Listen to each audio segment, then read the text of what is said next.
Welcome to the Modern Mindset Podcast. I'm your host, Josh Giordani. Special guest, Perry Yee. Perry Yee.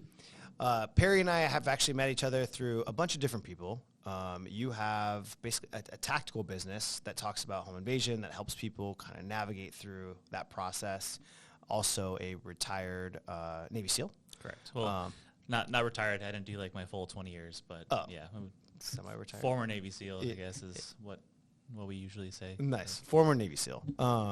Excited to have you on. I feel like this is going to be a bunch of conversation that I feel like needs to happen, because I know I ran into my experience that where we got connected, and I didn't know what I didn't know until it happened to me, and I was never a gun person until I was a gun person and needed to protect myself in my house. So I'm excited to get into a little bit of that conversation. Yeah, no, there's like we were just talking about, you're one of many, especially here in San Diego. Mm-hmm. A lot of new gun owners, and I think just in general, the world's waking up and seeing what's happening around them in their own cities. But here, especially in San Diego, obviously crime rates have spiked, and police departments have been losing so many people over the past few years. Fortunately, they're pushing out a lot of good people because the law enforcement officers were too worried about repercussions and what was going to happen after the fact, instead of worrying about just doing their job, and protecting themselves and protecting the citizens. So it's unfortunate, but unfortunately, the police response is it's getting so long that regardless, even if it was short, when it comes to any type of home invasion, you have to be your own first responder, and that means you have to be prepared, you have to have training, you have to formulate plans. There's a lot of things that go into it, but even if police response was 1 minute, that's probably 1 minute too late as far as once a home invasion situation starts happening.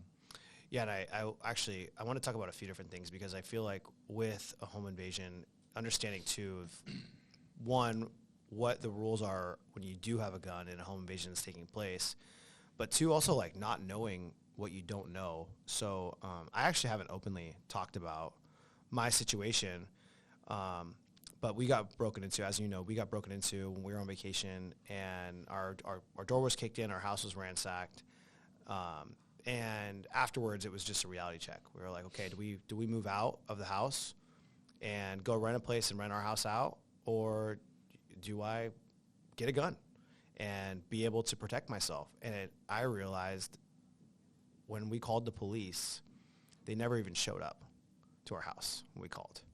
And I think I shared that story with you, and it made me, the next day, didn't want to sleep at home. We were sleeping at my mom's house, and it was a reality check. And I realized really quickly that, hey, I wasn't a gun owner. I'd never bought a gun, and I did shoot a gun in the past, but I needed to protect myself for me and my wife, and which made me contact you. And I know that my experience is definitely not the first one that's happened. No, not at all. Yeah. Well, I mean,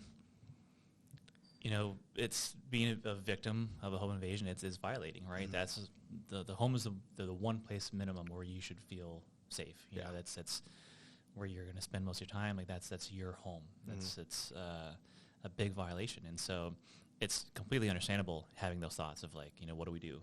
I don't want to correlate having these negative thoughts and memories towards this place, but personally, I think, you made the right decision, because you don't want to stay a victim. Right. You don't want to let the choices of the other people dictate how you're going to live and how you're going to feel within your own home. So I think it's important to, just react the way you do, but you be able to, take your emotions and get them together and just figure out what you're going to do. And so, you decided to get a firearm. And there are so many new gun owners in this country, but in San Diego, the gun sales over the last couple of years have just skyrocketed. But the most important thing you need to do is know how to use it, right? A firearm is it's a tool. So if you don't get proper training, and you're that person that's just like, hey, I'm just going to purchase a firearm, put it in the nightstand, and just use it when I have to use it, right, you're going to be in a world of trouble when that happens. So, it's a big responsibility. Yeah. Obviously, it's it's a life-saving and life-taking tool. So it's, very important, And again, it's your duty as a gun owner to know your limitations and to know what you're capable of, but also to, continue to expand on that. Yeah, and one of the things that I was realizing as a new gun owner is that I didn't know the rules, right? Like with California, it's very strict when it comes to, like, let's say, for example, someone's breaking into my house and they're kicking in the door, but I'm technically not allowed to shoot at them until they are physically a threat to me in the house, right? So with how strict California is, sorry, so I'm not a lawyer, right? I can't give you any legal advice, but fortunately, which is very surprising, is California does recognize the castle doctrine, which in a nutshell does give you the ability to use equal or lesser force when it comes to the home invasion scenario. So really what it comes down to is you're the only person in control of what you feel, right? So it's when you feel that your life is in danger or the life of your family. And then really it also comes down to, how you can articulate that in a court of law. So realistically, if you are a gun owner and we can talk all day about what you can and can't do, what you should and shouldn't do. Right. There's going to be your morals as well. Some people just don't believe that they can take a life. They've also probably have never been put in that life-threatening situation, so that those feelings would probably change in that instance. So really knowing what your capabilities are, but also again, you're the only one in charge of what you feel. If you feel your life is threatened, and then it all depends on circumstance and situation. Again, let's say I'm a 90-pound housewife, and some 230-pound dude comes through my door, unarmed, but you have a firearm. Is she? Do you think she has a good justification of feeling that her life's threatened? Maybe, maybe not. But yeah, the whole home invasion scenario it's a long thing to unwrap, and there's a term that is or a saying that goes, "I'd rather be judged by 12 than carried by 6." So at the end of the day, you want to keep yourself alive, you want to keep your family alive, and then you also have to live with what happens after the fact. And 100%. So I feel like when that scenario happened. For me, I was in, never thought of taking anyone's life, right? I mean, I don't think anyone really does. But when I walked into the house, like the anger and all the feelings that I had inside of me, it was like, in that situation, if I was in that house and that situation was going on, it would be feast or famine, right? Or it would be like me or them, in essence. And I'm protecting my wife, and that would be. Like, I would have no problem with it at that point if someone's threatening my life. Right. And I think I didn't realize that until what my situation happened to me, until I was like, okay, like this I have it in me if it came down to it. But yeah, and that's going to be a tough choice that I hope you never have to me experience. Me too, 100%. And the statistically too, I mean the chances of you being a victim again is pretty low. Right. But that being said, it's not impossible. Yeah. And especially with again the amount of crime that is growing. Right. In the county, it's fortunately those chances are getting higher by the day. But yeah, I mean, I don't wish that on anybody. And 100%. Do you plan on getting your conceal? We did talk about that. Yeah, I do think so. I don't know. It's a whole nother responsibility, and the laws aren't as friendly when it comes to a public shooting than if you're in your home defending yourself there. So, I love that so many people are expressing their Second Amendment rights, and we have our God-given right to be able to defend ourselves and protect ourselves and our loved ones. So, again, it's choices you got to make. And again, I hope that you never have to be in a situation like that, but. Unfortunately, we just live in a day where we have to be prepared all the time. Yeah. And then there's that line of being prepared and being paranoid. Yep. So, you don't want to be looking over your shoulder all the time, but you want to be proficient and be ready for, hopefully the unlikely scenario that something bad's going to happen and you have to, step up to the plate. And unfortunately, when it comes to any type of tactical situation, you're going to fall to your lowest level of training. Right. Very few people rise to the occasion. So however proficient you are, it takes time, takes repetitions, just like any other sport, right? If you go take a karate class, you're not going to be a black belt after, one day of training. So they're perishable skills, takes a lot of time, takes a lot of effort. And unfortunately, not many people have that time. We all have lives as well. So, whenever you can fit it in, there's a lot of things that I use with my clients where it's all dry fire work, right? So when I am doing home defense training with people, I'm traveling to their homes. I'm bringing realistic training tools. So now they're using firearms that are they look, feel, and function just like an actual firearm, but they're gas powered. They have laser barrels. We have interactive targets. So you have an environment that's extremely safe, but you can actually start building the good fundamentals in the muscle memory. So, there's things you can do, and you don't need me to come show you that. There's tools you can get right now. That's what you do, and I don't have, with people like me with no military background or gun background or any of that. I'm always one for paying for things to learn faster, because if I was to do it myself at my house, I wouldn't. Am I going into the right position? Right. Am I defending myself in the right way? Is my positioning with shooting while I'm on a corner, or whatever it needed to be, or my reaction time? Right. It's just like personal training. Sure. The same thing. You need someone that's going to show you the right technique, make sure your posture's right, and make sure you're not going to hurt yourself doing certain things. Right. It's very much the same. And stuff at home too, with do you have your gun loaded? Do you have it unloaded? Do you have it in a safe? Do you have it not in a safe? Right? Like there's all those things that there's an endless debate about storage, about what firearm is best for home defense. Sure. What's the proper things to do? Are you announcing yourself to a threat if it's in your home, or do you keep the element of surprise? There's a really endless debate, and you're going to get a whole multitude of answers. Right. So realistically, as far as storage goes, you got to figure out what your situation is. Do you have small children around, or do you have a lot of guests around? The safest way you can store your firearm is have it unloaded, locked in a safe with ammunition separate from your firearm locked in another safe. Is that practical? Absolutely not.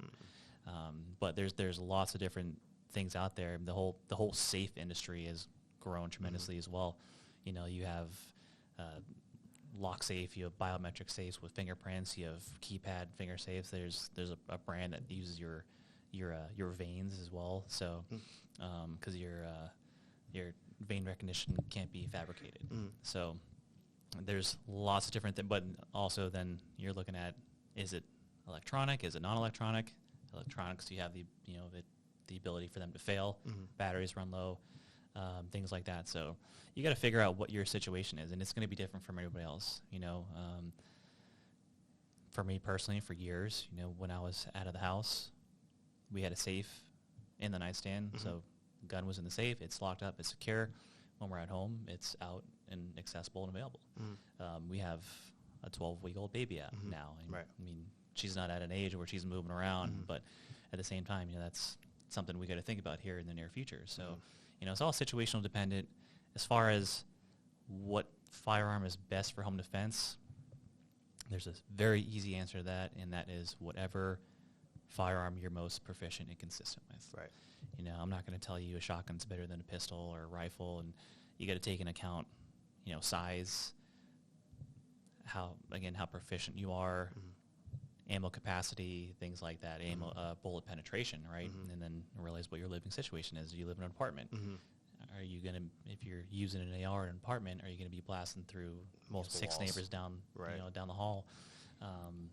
Or maybe you have people above you, below you, to the side and side, and maybe there is no safe direction. So it's all things you got to take into account, and it's things that you don't want to think about that when the time comes, right? You want to have a mental game plan and to know, again, your limitations, and to know what's going to be safe, what isn't going to be safe. But again, at the end of the day, your whole purpose is to stay alive. Yeah. But you also don't want to. You're going to be responsible for every single round that leaves that firearm, right? So just kind of knowing what lies beyond your target. Yeah. If you have a home intruder in your house and they're running down the hall and you're you're shooting rounds down range, but they're running in the direction of your kid's room. You know, there's so many things you have to think about, and it's endless. Yeah. I mean, it's a huge responsibility. Yeah, absolutely. And being aware of your surroundings, and again, practice. You're talking about practice, and you know, I know with my situation, you were going to come to my house, and we were going to do some practice setups of if like a real life scenario. And I think doing that and practicing through a real life scenario will help you understand a little bit better about where you're aiming, where the potential threat is coming from, so that you can avoid the potential situation of shooting the wrong place or shooting the wrong direction.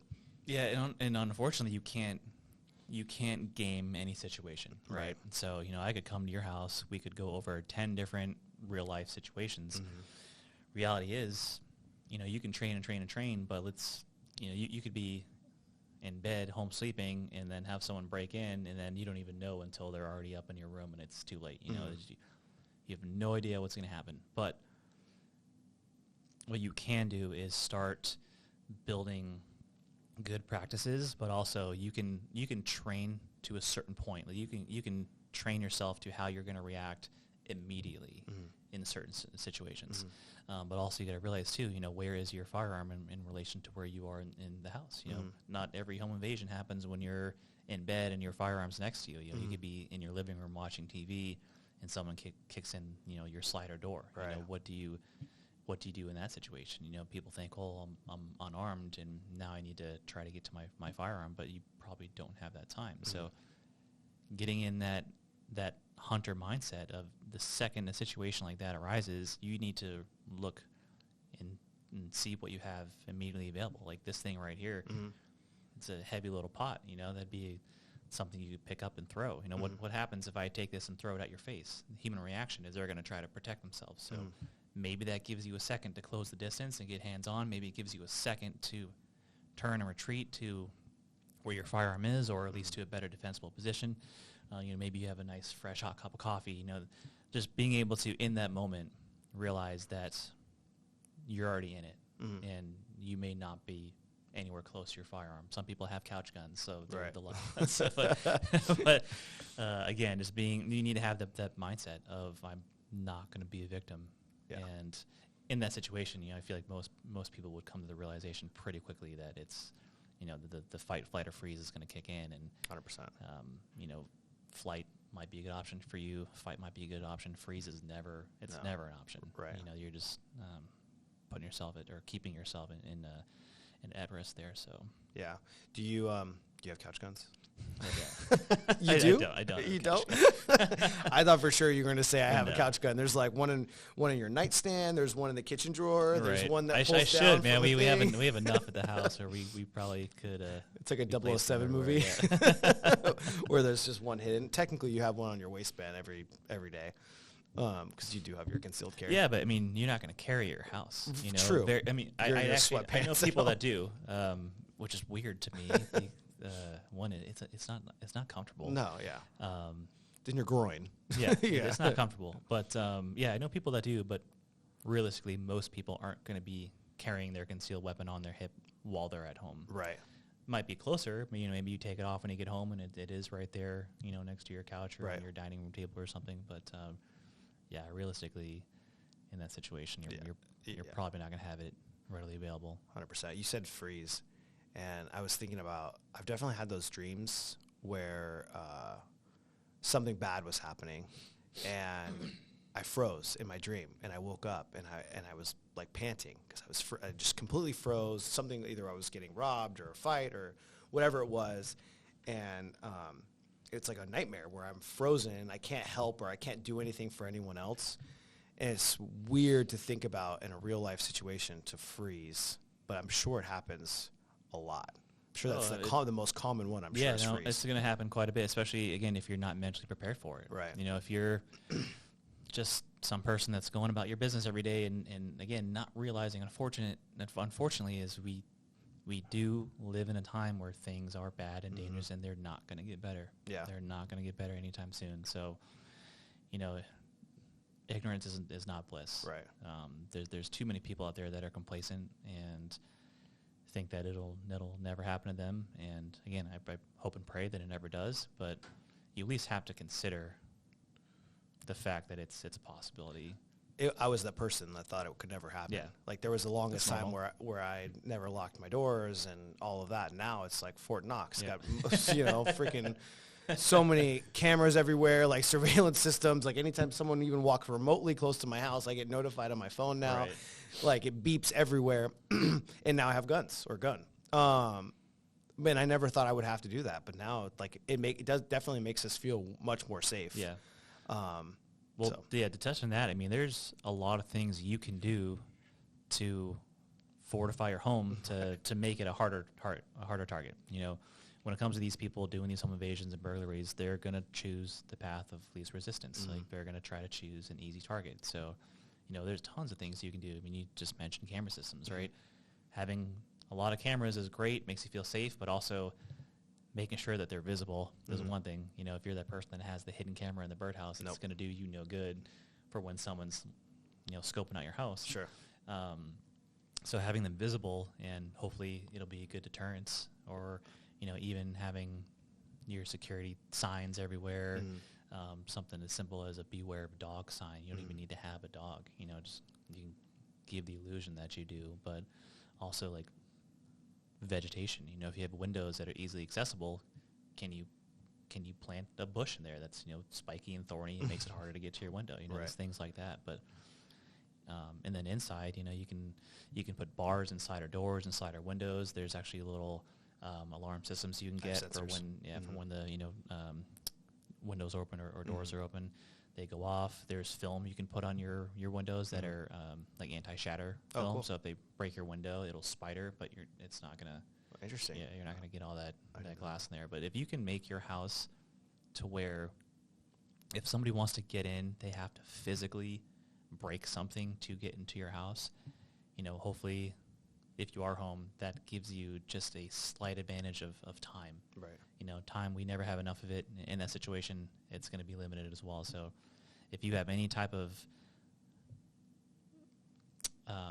anything that can give you an upper hand. So again, if you make them have to break in physically, you know, that might give you a second to get your mind right, first of all, but then, you know, prepare, get to your firearm or whatever defensible position you've practiced and set up. So, you know, I don't, even though like when I'm training with my clients, like we're training close quarters combat, right? I'm teaching them how to properly maneuver throughout their home in a combative situation.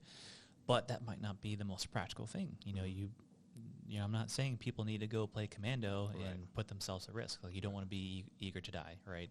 So the best thing for you might just be, you know, you grab your firearm and you set up a defensible position where you can see maybe down a long hall or top of a staircase, and if you want, you can make your presence known. You know, again, a lot of these home invasions are for burglary purposes, and so, you know, is there a chance that if they know that there's going to be resistance, that they're going to bail? It's possible. Again, you never know. You never know what's going on in their head. You never know what their intent is. You never know what kind of drugs are all hopped up on. That, so there's risk with every thing you choose. Every option, there's going to be a risk. Yeah. So, talk to me about.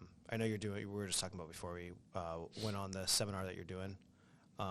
What was that situation? Where are you going to go? I mean, I'm assuming you're going to be talking about all the stuff that we're just talking about. Yeah. So there's just maybe 3 weeks ago. So in San Diego, there's multiple groups of very sophisticated gangs going around doing all these home invasions. You know, they have a driver. They have multiple people going into the home. They have Wi-Fi jammers for alarms. They're scaling stories to going in their second windows. I mean, they're driving nice vehicles so they don't stand out in neighborhoods, and they're doing their homework in casing neighborhoods. And so there happened to be a home invasion about 3 weeks ago at a community up where we are up in North County. And unfortunately, the people were home, and so they were able to make their way into the house. The couple then retreated to the bedroom, locked the door. They actually tried to get in, couldn't get in. They grabbed some stuff and got out. Best case scenario, no one got hurt, right? But so they ended up going they're freaking out. They ended up going to their HOA committee, and they're like, what are you going to do about this? It's not a gated community.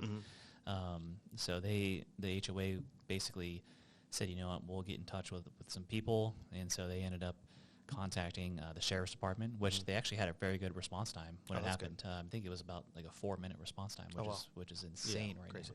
So, they had helicopters up and everything. So response time was good. Unfortunately, nobody was hurt, but people are freaked out, and the whole neighborhood's freaked out. And there's about 700 homes in the neighborhood. Right. So, we're going to be putting together a seminar with the sheriff's department and USCCA, which is a company that provides firearms insurance, which I highly recommend everybody get. If you are a gun owner, get liability insurance, right? Because there's, what comes before, there's actions that happen during, but nobody thinks about what happens after, right? So you're gonna get sued no matter what, right? Whether it's civil, criminal. So having some type of protection, I can't stress enough how important it is. I'm not a salesman for them. Sure, I have them personally. There's other companies as well, but just look into it and make sure you have some type of liability, and especially if you have a concealed carry permit and you're walking around the streets with it. So, we're just going to be putting together some talking points of what we just talked about, what they can do beforehand to try to strengthen their home and their security capabilities. Talking about aftermath, what do you do after? Realistically, the first call should be to your lawyer, and it's great that when you call the police, they show up. You want to be a good witness. You want to provide as much information as you can, but you don't want to overshare. Sure, you don't know what they're going to put in the report, which maybe they take something out of context, and again, you don't have a control over that. So, not sharing too much would be the smarter thing to do. But just giving them some pointers, but then also just offer training. That's what I do. I come to your home. We teach you how to defend your house from your house. Right. It's a safe, not stress-free, but not high-stress situation. Sure. You want to have that stress when you're training, but there's no need to go to a live fire range where you're around, gunshots going off. You have no idea who the person's next to you and what their proficiency level is. So I'm not a fan of taking new shooters to a live range before they get the fundamentals down. Yeah. So, that's something I'm looking forward to doing. That's coming up here in a few days. And so my thing is I just want to give people the peace of mind. I want to help people to be comfortable and confident in their capabilities, and, just to feel that, like, if they happen to be in that scenario, they're not going to freeze. They're going to know exactly what to do. And, again, come out of it alive, and hopefully everyone comes out of it alive. Did you ever, a lot of people when they start things like what you do, go through situations that may have gotten them to do that? Was that just because of the Navy, or did you actually deal with something personally? Yeah, so honestly, I've only had the business now for a couple of years, and it all started during the pandemic, where people were calling me, people I knew, and they're like, "Hey, bro, I just got a gun. Can you teach me how to use it?" And so that's kind of where the idea came from. And you just saw the rise in crime happening throughout the country, throughout the world, but throughout the country, and it just made sense. I don't think there's anyone else out there doing it, not that I know of, at least not in San Diego. I mean, there's tons of trainers you can go to, and I highly recommend training as much as you can, as frequently as you can. Sure. Learn from different instructors. See whose techniques, whose styles are going to best fit your life and your lifestyle. And so I highly recommend training as much as you can with whoever you can. But there was no one doing it. I mean, it just made sense. It's like, why not learn how to protect yourself inside your home where it matters most? And you can go to a range and take a home defense course, and it's you might learn some good information, you might learn some good principles, but there's nothing like it where it's like, this is my home, right? I know my home better than anybody else. Why not be able to have that advantage and to start prepping here and start being able to look at my layout and see what might be good defensible positions. It's things you can think about when you're at home by yourself regardless, but like you said, having somebody there at least the first couple times to just give you a game plan, give you some advice that you can take and hopefully just give you the best response possible.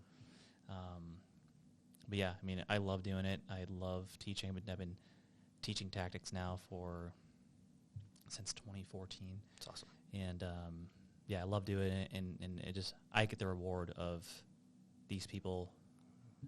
They feel like they can handle business, Sure. right? And so now they went from being afraid in that victim mindset to now feeling like they're capable to take on whatever comes, and that's all I can ask for. One of those, it was surprising to me when we went to go to the shooting range together, and they were weirded out by you talking to me and stuff. I think both of us were like, this is kind of weird. It comes with the territory. So again, why I don't like going to public ranges as well is like there's so much ego when it comes to that community. I know. And but the biggest thing for them, right, which it was liability, right? So they don't want outside instructors that they don't know, haven't vetted when they have their own instructor staff employed with their range staff. So that's the biggest thing. Like when people are like, hey, can you take me to the range? It's like, I will take you to the range. I'm not going to be able to really teach you in there too much. One, because they don't want you to. Two, because it's going to be super loud anyway. But yeah, it gets weird when you go to public ranges. But, I think at that point too, I mean, I was just mainly there to let you shoot some of my guns and get a feel for, what you may like or didn't like. Yeah. So. I mean, we were fine. I feel like it was fine when we were in the shooting range, because they probably just thought we were buddies and we were just going in there. And I don't know that I needed a ton of guidance too much when it came. I mean, maybe a few things of how to hold it and things like that. But no one really bothered us when we were in there. It was when we got out when they gave us a hard time, and made me feel uncomfortable. And I was just like, dude, the guy's just here to help. But I get it. The liability and stuff. It's a big turnoff, though. Yeah. I mean, I worked at a gun range a couple years after I got out of the service, and it was like the worst job I've ever had. I can imagine. I mean, we were basically just glorified janitors that were able to carry a gun, but at the same time, there's so many clashing personalities, and again, like the tactical industry as a whole it's so toxic, and you're in an industry where we should be working together as much as possible, because we're very disliked by the government and a lot of the citizens, and so we should be kind of bonding together and doing what we can to help as many people as we can. Sure. So unfortunately, there's just a ton of ego, because you get a lot of people that come from military backgrounds, come from law enforcement backgrounds, or they're just that person that had no authority in their life ever, and they feel strong and empowered because they have a gun on their hip. Yeah.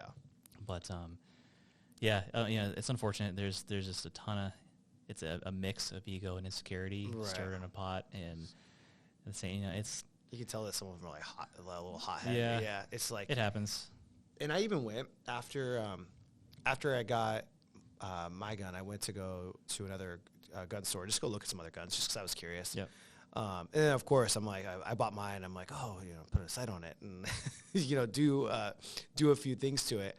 And so I'm like looking at stuff, and I'm asking to hold them, and I almost honestly felt like I was being judged when I was asking. They were like, "Who is this dude?" And I'm like, I felt like I was like a 20-year-old going to buy booze for the first time from a liquor store, and these dudes are like this. It was just funny, and it felt like, I don't know. Yeah, and we should recognize when people need assistance, sure. Right? Like, again, we're here to build each other up. Right. And especially if I have a business and someone's coming to my store, well, I want to be a good salesman. I want to make sure that they're happy and that they come back, and they also tell their friends to come back. Sure. You know what I mean? So it's weird when, you're in a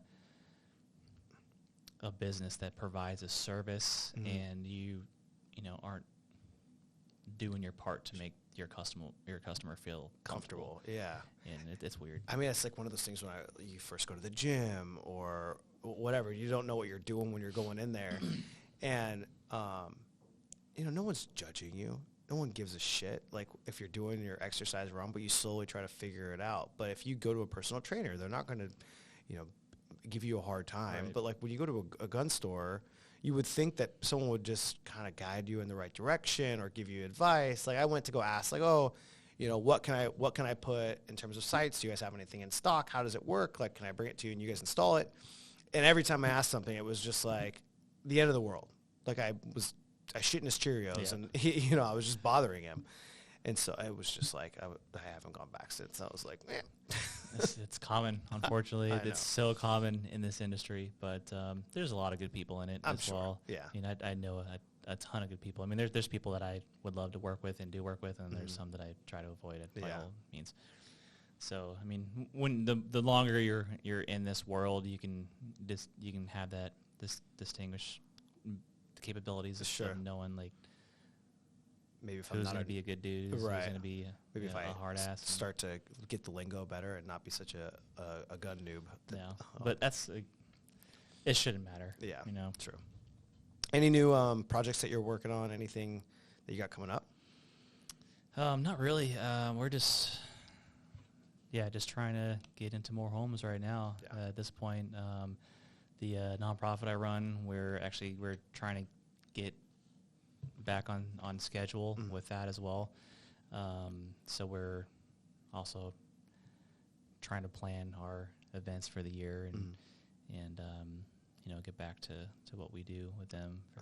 And for those who aren't aware, I run a nonprofit here in San Diego called Active Valor, and we take transitioning veterans getting out of service, and we pair them as ongoing mentors to children that have lost a parent either in combat overseas or to PTSD related to suicide while serving on active duty. And so we host these series of very crazy themed outdoor adventures here in San Diego that are designed to give our vets the opportunity to pass down, their military experience and knowledge to these kids that don't have it in their home anymore. And we've been doing that now for, coming up on almost 8 years. Wow, so that's great.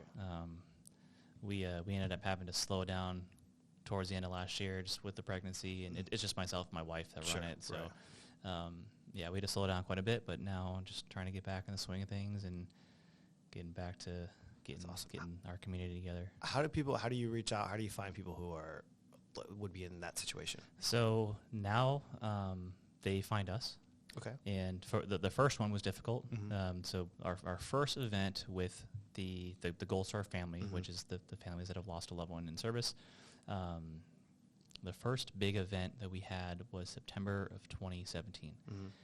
And it was very difficult getting in touch with families to, we're an unknown entity, and obviously they're a very closed off community for their reasons. And so it was a matter of, honestly, Facebook, finding different Gold Star community groups on Facebook and just reaching out to people directly. And it's like, hey, this is who we are. This is what we're looking to do. Would you and your kid or children be willing to come in and be a part of it? And we ended up having 7 families come on board with our first event. There's 11 kids total. And so then we were able to get 11 different veterans to pair them up with. And once a family comes to us, we find a vet for each one of their kids, and we try to keep them as a pair until one of them is no longer with the program. And over the years, it's been great because we've had kids leave the program from, we get to see them graduate high school, go off to college, and do things like that, and see their relationships grow has been so rewarding. We've just last year, one of my good buddies, who's one of our mentors, got married, and his Gold Star kid was in his wedding party. Because they've been matched up since 2018, and so just to see those type of relationships grow and build, and but after our first event, with all of the widows that were with us, they're sharing all of their pictures and videos on social media, and so then it just opened up. Yeah, I got goosebumps. That's the families come to us now, and unfortunately, over the past 3 years, we ended up losing a lot of our vets just from them leaving California. Right. And so it took a little while to build up that mentor base, and it was challenging because we had guys would be doubling up on kids during events, and which is fine. Our small community is very tight with each other, and everyone kind of knows everyone now, and so it wasn't a big deal. It's a lot of stress of you're in charge of making sure that everything's taken care of, and you're doing your part, and at least pressing into both kids equally, but now we are pretty much right back there at the ratio we need to be. So we're looking forward to bringing on new families this year, and hopefully just expanding our reach a little bit and giving back. Yeah, I love that. I mean, it's like the big brother thing that people do. Yeah, it's very similar. Obviously different in terms of the vets and people losing father or mother, which is very tough. I couldn't even imagine. We have some rough stories, man. We obviously all the deaths are very hard, but you hear some of the suicide deaths, and it is so tragic. And obviously, it's it plays such a role in the development of the family as a whole now. And then you have mom that's wearing all the hats in the house, and some multiple children doing all of the activities, the schooling, the sports, and just they're rock stars. Yeah. If you want to see real resilience, you look at the Gold Star community and see the challenges they've overcome, and they are very fortunate to where there's a lot of organizations out there that take care of them, that help them with the grieving process. And like with us, we don't handle any of that. We want to make sure that when they're coming to our events, it's just they're there to have a good time. They're there to create some lasting, strong memories. They're there to hang out with their mentors and with other Gold Star children. So we just want it to be a very positive environment. And we've done a good job with that. And I'm very proud of the work that we've done. That's awesome, man. But have you thought about doing it with, because I can only imagine how my grandpa was in the Marines, and he was in Vietnam. And so whenever he was deployed, obviously he had four kids, and my grandma was at home. Have you thought about having like a second layer to that with people with kids who the husbands are deployed, the wives are deployed? So that's the Blue Star community. Okay. We haven't, just because of our bandwidth. Sure. Like again, it's myself and my wife. She is a full-time gig. Right. I have another business that I run as well. Totally. Now we have a baby at home, so our bandwidth is very short. Sure. And we do what we do very well. Sure. So we have talked about it in the past. We've also talked about even opening up to law enforcement community as well. And there's a lot of things we would love to do. Sure.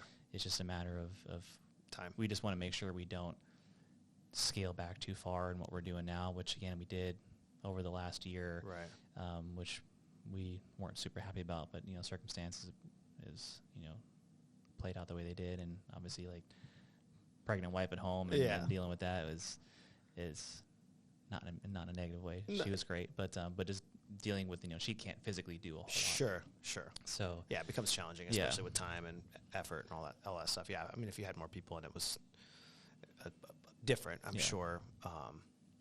Yeah. Well, cool, man. Well, I appreciate you. Any closing thoughts?